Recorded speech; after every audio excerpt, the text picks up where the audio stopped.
अगर आप लोग आर्म फोर्सेज में देखोगे तो एज अ लेफ्टिनेंट, एयरफोर्स में देखोगे तो फ्लाइंग ऑफिसर और नेवी में देखोगे तो सब लेफ्टिनेंट। ये आपकी होती है इनिशियल पोस्ट जो सबसे शुरुआती आपको मिलती है। सर सबसे पहले लेफ्टिनेंट, सब लेफ्टिनेंट और फ्लाइंग ऑफिसर को मौका मिलता है लीड करने का। कितने? 30 से 40 सोल्जर्स की प्लाटून। अगर आप लोग देखोगे एक होता है सेक्शन, ठीक है, जहाँ पे एक हवलदार लीड करता है, प्लाटून आती है जहाँ पे एक जेसीओ लीड करता है। अगर रेजिमेंटल ड्यूटीज बोले जाए तो डेफिनेटली आप जिस भी रेजिमेंट के साथ जुड़े हो उन रेजिमेंट्स की अपनी अपनी ड्यूटीज होती हैं। जय हिंद एवरीवन। आप में से कई लोगों ने मेरे से एक सवाल पूछा था, सर जब हम लोग अपनी एकेडमीज में पहुंचते हैं, वहां से पास आउट होते हैं, कमीशनड होते हैं एज अ ऑफिसर, तो हमारे पास वो कौन कौन सी पावर्स आती हैं सर, वो कौन कौन सी रिस्पॉन्सिबिलिटीज आती हैं? प्रॉब्लम यह है कि सोशल मीडिया पे बहुत ज्यादा इस चीज को लेकर मिथ फैला दिया गया है। कई लोगों ने इसके ऊपर बहुत सारे ऐसे वीडियोस बन जाते हैं, शॉर्ट्स बन जाते हैं, एंड अनफॉर्चुनेटली समटाइम्स कुछ टीचर्स भी इस तरीके की बातें करते हैं कि आप लोगों को ऐसी ऐसी बड़ी बड़ी बातें बताई जाती हैं कि आपको लगता है अरे वाह यार, एक बार अगर ऑफिसर बन गए फिर तो हमारे पास एकदम जलवा ही जलवा होगा अचानक से। सर ऐसा बिल्कुल भी नहीं है। यह बात बिल्कुल सच है कि आप एक ऑफिसर के तौर पर वहां पर पहुंच चुके हैं, पर अभी बहुत सी चीजें सीखनी बाकी हैं। एकेडमी ने आपको तैयार कर दिया है ग्राउंड पे खड़े होने के लायक, पर उस ग्राउंड पे परफॉर्म कैसा करना है, अपनी रिस्पॉन्सिबिलिटीज को, अपनी पावर को कैसे हैंडल करना है ना, ये आपको एक्चुअल में तब पता चलता है सर जब आप लोग ग्राउंड पर पहुंचते हैं और उन रेजिमेंटल सेंटर्स में, उन पोस्टिंग एरियाज में आपको डाला जाता है, भेजा जाता है।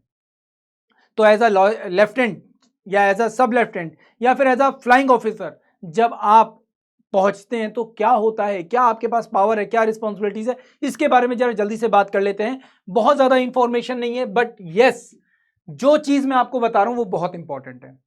सबसे पहले अगर आप लोग आर्म फोर्सेज में देखोगे तो एज अ लेफ्टिनेंट, एयरफोर्स में देखोगे तो फ्लाइंग ऑफिसर और नेवी में देखोगे तो सब लेफ्टिनेंट। ये आपकी होती है इनिशियल पोस्ट जो सबसे शुरुआती आपको मिलती है, ठीक है, as a initial junior commission officer के तौर पर। वैसे हम लोग नॉर्मली जेसीओ बोल देते हैं, जेसीओ मतलब नॉन कमीशन ऑफिसर्स जो होते हैं उनके लिए बोला जाता है, बट यहाँ पे जो कमीशन ऑफिसर्स होते हैं एकेडमी से उनके बारे में बात हो रही है, ठीक है। तो ये मत समझ अरे सर आप इनको जूनियर कमीशन क्यों बोल रहे हो, ठीक है। तो सबसे पहले लेफ्टिनेंट आर्मी में, ठीक है, फ्लाइंग ऑफिसर एयरफोर्स में मिलेंगे आपको, सब लेफ्टिनेंट मिल जाएंगे आपके नेवी में। आपके कंधों पर ये सितारे, ये स्ट्रिप्स आपको देखने को मिल जाते हैं, पर एक्चुअल में ये जो शुरुआत है ये है क्या? सर सबसे पहले लेफ्टिनेंट, सब लेफ्टिनेंट और फ्लाइंग ऑफिसर को मौका मिलता है लीड करने का। कितने? 30 से 40 सोल्जर्स की प्लाटून को। अब आप कहोगे सर ये तो बहुत बड़ी बात है सर, 30 से 40 लोग हमारी कमांड में हैं, हम उनको गाइड करेंगे, हम उनको आदेश देंगे। सर नहीं, आपको लग रहा है पर ऐसा नहीं है सर। इनिशियली जब आप लोग कमीशनड होते हो, कमीशनड होने के तुरंत बाद मैक्सिमम जो ऑफिसर्स होते हैं उनको तो सबसे पहले रेजिमेंटल सेंटर्स बुला लिया जाता है। कई ऐसे होते हैं जिनको डायरेक्टली ऑपरेशनल जो रीजंस होते हैं या फिर जहां पर भी उनकी पोस्टिंग होती है वहां पर उनको भेजा जाता है, पर मैक्सिमम टाइम उनको रेजिमेंटल सेंटर्स बुलाया जाता है ताकि वो ग्राउंड पर अपने सोल्जर्स के साथ क्या कर सके, कोऑर्डिनेशन बढ़ा सके। उन रेजिमेंटल सेंटर्स में उनको उन सोल्जर्स के साथ रहने का मौका मिलता है। वहाँ के सोल्जर्स, वहाँ के जूनियर ऑफिसर्स, ठीक है, जेसीओज, वहाँ के ऑफिसर्स उन नए ऑफिसर्स को तैयार करते हैं आने वाली जर्नी के लिए सर, ताकि वो लोग इतने ज़्यादा तैयार हो जाएं, इतने ज़्यादा तैयार हो जाएं, इतने ज़्यादा कंफर्टेबल हो जाएं कि किसी भी सिचुएशन में जाएं तो वो अपने सोल्जर्स की बातों को समझ सके, डिफरेंट डिफरेंट कंडीशंस में अपने सोल्जर्स को प्रॉब्लम में फंसने से बचा सकें सर। अदरवाइज एक छोटा सा भी जो गलत डिसीजन होता है ना, वो बहुत ज्यादा बड़ा नुकसान पहुंचा सकता है, क्योंकि आपके आदेश पर ये 30 से 40 लोग तैयार हैं आपका आदेश मानने के लिए, पर क्या आप उस आदेश को देने के लायक हो? नो डाउट ये एकेडमीज ने आपको तैयार कर दिया है, पर स्टिल अभी भी बहुत सी चीजें बाकी हैं। एकेडमीज में आपने फायरिंग प्रैक्टिस की है, आपने टैक्टिकल्स वेपनरी संभाल ली है, आपने ऑन ग्राउंड ऑपरेशंस कैसे होते हैं ये सब चीजें देखी हैं, बट एक्चुअल प्रैक्टिकल कब होता है? जब आप सच में उस पोस्टिंग एरियाज में पहुंचते हो, जब आप सच में ऐसी जगहों पर आपका ट्रांसफर होता है, तब आपको इन चीजों का एहसास होता है। और असलियत में जो एहसास होता है वो चीज आपको यही रेजिमेंटल सेंटर से आपके पोस्टिंग एरियाज में मिलनी शुरू हो जाती है। अब ये जो 30 से 40 सोल्जर्स आपको मिलते हैं, आखिर आप करते क्या हो भाई? आपकी रिस्पॉन्सिबिलिटीज होती है ट्रुप की ट्रेनिंग्स को हैंडल करना एंड खुद भी उनके साथ ट्रेनिंग में लगे रहना। ऐसा नहीं कि आपने कमांड दे दिया और ट्रुप ट्रेनिंग में लगा हुआ, नहीं सर, आपको भी उनके साथ कंधे से कंधा मिलाना पड़ेगा, कदम से कदम मिलाने पड़ते हैं, ठीक है। उनके डिसिप्लिन के साथ खुद का भी डिसिप्लिन मेंटेन करना पड़ता है। आपको जवान से पहले वहां पर ग्राउंड पे खड़ा होना पड़ता है। ऐसा नहीं है कि ऑफिसर साहब बाद में आएंगे, नहीं सर, अगर टाइम है 6:30, इट मीन 6:30 को गेट बंद हो रहे हैं, आप उससे पहले ही वहां पर खड़े हो जाओगे सर। 6:30 प्रोग्राम शुरू होना है, उससे 5 मिनट पहले गेट बंद हो चुके होंगे। आप ये सोचोगे मैं बाद में पहुंचूंगा, नहीं सर, आपको अपने जवान से पहले तैयार होकर वहां पे खड़ा होना पड़ेगा। एज अ लेफ्टिनेंट ये कोर रिस्पॉन्सिबिलिटीज आ जाती है। जो भी इक्विपमेंट मेंटेनेंस है उसका हैंडल करना, आपके ट्रुप्स की, आप रिस्पॉन्सिबल हो उसके लिए। इसके अलावा किसी भी तरह की कमांड के लिए खुद को तैयार रखना, अपने जवानों को तैयार रखना सर। ये सारी चीजें एक इनिशियल बेस पर आपको करने को मिलती हैं सर। और लेफ्टिनेंट एक तरह से देखा जाए एक टेम्परेरी रैंक है जो सिर्फ आपको 2 सालों के लिए मिलती है, उसके बाद डायरेक्टली आपको कैप्टन बनाया जाता है, जहां पे एक्चुअल में आपके पास पावर आती है। उससे पहले तक आपके पास कोई बड़ी पावर नहीं होती सर। आपको इन्हीं जवानों के साथ, इन्हीं लोगों के साथ रहना होता है और वहां पे रहकर आप उनके साथ क्या करते हो, कंफर्टेबल जोन क्रिएट करते हो।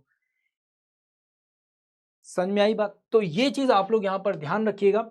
अब सबसे पहली चीज सर, ये प्लाटून की अगर आप बात करो तो ये प्लाटून किस लेवल पे आती है। अभी मैंने यहाँ पे एक इंडियन आर्मी का वो रखा हुआ है। अगर आप लोग देखोगे, एक होता है सेक्शन, ठीक है, जहां पे एक हवलदार लीड करता है, प्लाटून आती है जहां पे एक जेसीओ लीड करता है। इन्हीं जेसीओ के साथ आपके जो लेफ्टिनेंट होते हैं वो भी काम करते हैं, ठीक है।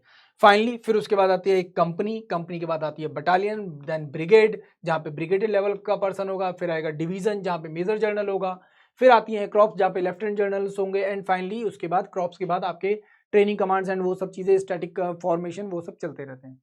बट इनिशियल आपको जो जाननी है वो ये चीज जाननी होती है, ठीक है। अब चलो यहां तक तो आपको एक बात समझ में आ गई कि सर ये तो हमें पता चल गया, ये वो रैंक्स हैं जो आपको इनिशियल देखने को मिलती हैं अपने कंधों पर सबसे पहले। तो यहां पे मेन काम क्या है, एक लेफ्टिनेंट के तौर पर एक पावर क्या है आपकी, ऑपरेशनल कमांड। टैक्टिकल लेवल पे खुद को तैयार करना है, एम्बुश, पेट्रोलिंग, ठीक है, स्पेशल ऑपरेशंस, इन सब के लिए रेडी रहना, इन सब के लिए कमांड करना, ये सारे काम किसके हैं, एज अ लेफ्टिनेंट आप लोगों के होते हैं। फिर उसके बाद एडमिनिस्ट्रेटिव अथॉरिटीज क्या होती हैं। तो एडमिनिस्ट्रेटिव लेवल पर आपको अपनी ट्रेनिंग से जुड़े हुए या अपने जवानों से जुड़े हुए किसी भी तरह के डॉक्यूमेंट्स, अपनी प्लाटून से जुड़े हुए कोई भी रिक्वायरमेंट जो होती है उसको फुलफिल करना, मेंटेन करना ट्रुप के वेलफेयर और उनकी रिक्वायरमेंट्स को लेकर। इसके अलावा ट्रेनिंग एंड रेडीनेस, तो नो डाउट ये मैं आपको पीछे ही बता चुका हूं, कॉम्बैट रोल्स के लिए अपने आप को तैयार करना होता है। उसके अलावा वेपन को मेंटेन करना, enforce the strict discipline in your platoon, in your command.